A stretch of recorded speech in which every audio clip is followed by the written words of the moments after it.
información educativa son, digamos, lo solemos concebir de muy distintas maneras. La gente suele pensar en los sistemas de producción de datos y de reportes, pero en realidad, digamos, hay un par de cosas más que creo que son siempre importantes considerar como componentes de un sistema de información.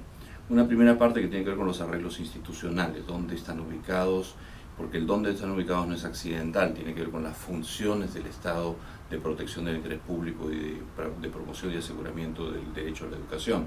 Los sistemas de información educativa son parte de esa acción pública que tiene ese propósito general. Entonces hay un arreglo institucional que marca las pautas de hacia dónde nos dirigimos, cuáles son las misiones que tenemos y también cuáles son los recursos y las restricciones con las que operamos. Ese es un primer elemento de un sistema de información educativa. El segundo es la parte técnica, que es la que siempre hablamos, ¿no? Los datos, las técnicas, los procedimientos, las bases de datos, los sistemas. Pero eso es la operación del sistema. Y la tercera cosa que está muy vinculada a la primera y que descansa sobre la segunda es para qué usamos la información. Y la información de un sistema público de estadística y de información educativa y de evaluación educativa es información que se supone que está construida para, de nuevo, promover el derecho de las personas o asegurar el derecho de las personas a la educación mediante varias cosas. Una primera, que es que la ciudadanía conozca dónde está la educación, en qué andamos. Una segunda, que la ciudadanía, los expertos, los hacedores de políticas entendamos mejor cómo funciona el sistema educativo, cuáles son sus restricciones, cuáles son sus problemas, cuáles son las palancas que uno puede utilizar para mover las cosas. Y uno tercero, que es hacer un seguimiento de dónde andamos, cuánto estamos mejorando, cuánto estamos estancados, cuánto podríamos estar empeorando en algunas cosas, para fomentar una discusión que es el debate público, que es el debate que debiera orientar o marcar los procesos de toma de decisión. En América Latina han pasado por lo menos 2 o 3 cosas muy distintas en los últimos 20, 25 años. Por un lado, no tiene lo que podríamos llamar las estadísticas educativas tradicionales, que son las cuentas de cuántos colegios, cuántos programas, cuántos docentes, cuántos alumnos tenemos y algunos indicadores asociados a ello. Y estas tuvieron un periodo muy complejo en general en el mundo y en América Latina en los años 80, inicio de los 90, y entonces en paralelo además hubo un cambio de paradigma en la educación que se orientó más hacia los resultados que hacia los procesos, digamos, y hoy día uno se pregunta si deberían ver las cosas en esos términos o verlas diferentes. También empezó a empujar la necesidad de introducir mediciones de logros de aprendizaje. Entonces, digamos, en los últimos 25 años lo único que ha tenido es una historia paralela de 2 componentes que son 2 componentes muy importantes de los sistemas de información en la educación, la estadística más tradicional y los sistemas de medición de logros. Y lo que uno tiene felizmente en los últimos años es, como por ejemplo aquí, con la construcción de un instituto como este, que estas cosas empiezan a converger y a conversar, porque a fin de cuentas realmente no hay manera de entender bien ni lo uno sin lo otro. Los 2 lados contribuyen a dar una, y no solo estos 2 lados, también la investigación más cualitativa, etcétera, contribuyen a dar una idea más integral, más comprensiva, más plena, más útil de los desafíos del sistema educativo. Entonces, ha habido este proceso en general.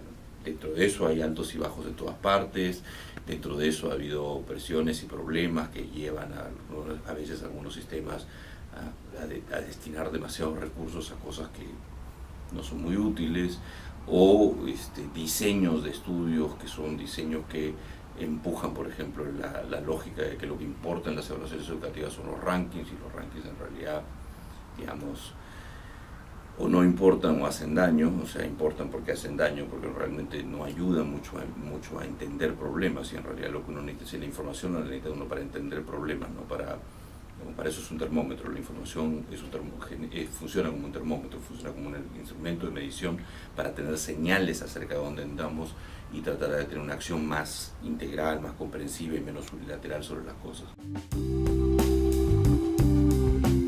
Hay, digamos, 2 o 3 problemas que a mí siempre me llaman la atención cuando discuto con los colegas con los que trabajamos en esto. Una primera cosa es tener claro propósito.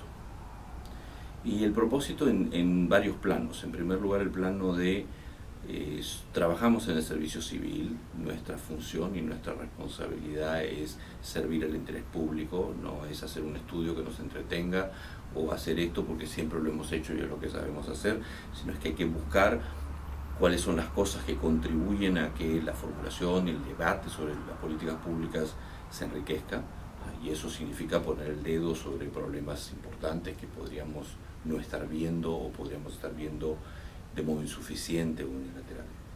Ese es un primer aspecto que creo que es importante destacar, el tema que tiene que ver con el propósito. Una segunda cosa que es que para servir este propósito más general de atender el interés público, alimentando el debate, los arreglos institucionales deben asegurar autonomía profesional, independencia, criterio, un profesionalismo grande en el trabajo. Eso en algunos lugares, digamos, la existencia, por ejemplo, en varios países de América Latina, de los institutos nacionales de evaluación, tiene como base ese tipo de preocupación.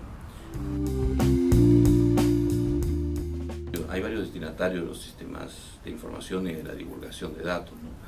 El primero son los ciudadanos tienen derecho a saber cómo está la situación educativa de su propio país, y entonces hay una primera obligación de reportar con regularidad dónde estamos en la educación. Estos informes sobre el estado de la educación en nuestros países que han estado apareciendo en los últimos años son intentos de hacer eso de modo sistemático, lo que antes se llamaron los panoramas educativos en algún par de países, o situación educativa en la región. Son intentos de dar cuenta a la ciudadanía de esto. Estos intentos, sin embargo, tienen una primera restricción, que normalmente, por hacerlos así tan bonitos y tan comprensivos, terminan siendo reportes, informes muy grandes, que evidentemente no van a llegar a la ciudadanía, porque la ciudadanía no va a leer 400 páginas sobre la situación educativa del país. Entonces hay que acompañar esto de otros instrumentos que permitan no tanto destacar los datos, sino destacar las historias y los mensajes que salen de estos datos. Nosotros como país hemos avanzado en el tema X, sin embargo debiéramos ponerle más impulso al tema Z. ¿Por qué? Porque ahí, como podemos ver, en comparación a otros países de la región, o en comparación a nosotros mismos, esto no está caminando muy bien o lo que fuera. Entonces, una primera cosa es la ciudadanía, una segunda, y eso tiene que ver, y eso requiere determinados tipos de productos de información y de un trabajo muy importante con medios para lograr una difusión de estas cosas. Un segundo grupo de usuarios, ya no son los ciudadanos en particular, sino, digamos, todos aquellos que participan de la formación de la opinión pública sobre asuntos educativos, sean expertos, sean periodistas, sean grupos de interés, sean asociaciones gremiales, con los cuales hay que dialogar de una manera diferente, porque ahí tiene uno que entrar en un poco mayor de detalle, entonces ahí hay otros productos de información que importan.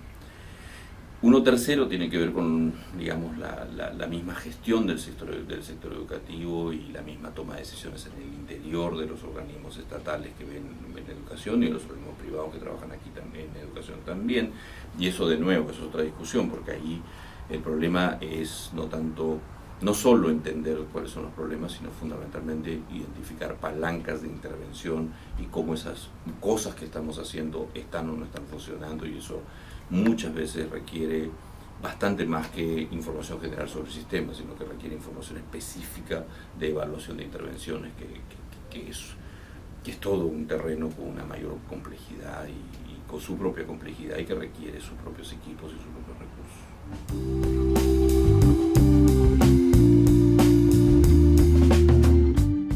La respuesta a esa pregunta es una respuesta que tengo que hacerla en dos niveles, ¿no? Uno primero, que es una advertencia, una especie de advertencia general. Las personas tomamos decisiones en base a muchísimas cosas. A veces, con suerte, también con base a información. Normalmente hay prejuicios, hay perspectivas, hay predisposiciones, hay gustos, hay pareceres que estructuran un relato dentro de los cuales una determinada acción de política tiene sentido. A veces la información juega más o menos roles en eso, y lo bueno es que juegue, porque, digamos, una decisión responsable sobre asuntos públicos es una decisión que tiene que estar informada. No es solamente estar informada por lo que a mí me parece que debe hacerse, sino yo tengo que contrastar lo que a mí me parece con la evidencia, con lo que sucede en la realidad, para ver si tiene, digamos, sentido. Yo puedo tener una muy buena idea que aprendí en un viaje a algún lugar, pero esa muy buena idea puede que no funcione en este contexto, entonces eso hay que contrastarlo, y para eso sirve la información.